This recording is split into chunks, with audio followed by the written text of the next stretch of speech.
I love the responsibility of the job. I think the important thing is that whilst individually I have the accountability, I have a really good team around me. That's the crucial bit that makes it all work. It's not down to any individual, it's a good team effort that makes everything work on a day-to-day basis. I thoroughly enjoy it. It's very challenging. When you stop and think about it, will it, as I say, be like when you're doing radar or ops supervising? Yes, there's a whole list of accountabilities that we as OSs have, as the supervisors have, obviously for the safety and expedition of the aircraft, as well as, and importantly, the well-being of the staff working with us in the ops rooms. In its broadest sense, terminal control is responsible for all aeroplanes in the southern part of the UK below 24,000 feet effectively. And more importantly, all of the arrivals and departures to the major London airports, those being Heathrow, Gatwick, Stansted, Luton. We also do London City, Biggin, Southend, Southampton, and we stretch as far north as Birmingham and East Midlands. I try and describe it as a wedding cake. Think of a wedding cake turned upside down. We are, in terminal control, the smallest tier, with other tiers of the cake above us, and we are sat over the southeast of England, so all the people around the room here are working to get the aircraft in and out of the 5 major airfields, as well as those overflying and transiting, joining and leaving controlled airspace as well.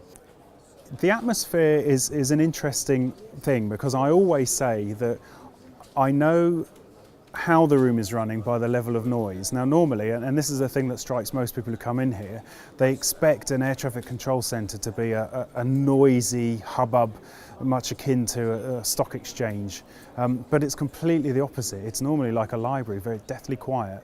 There are some occasions where that changes. When the weather's really bad, the noise levels are slightly higher, but that's a function of more sectors are open, more people are working, and there is more non-standard coordination that needs to take place. So that goes hand in hand with the weather.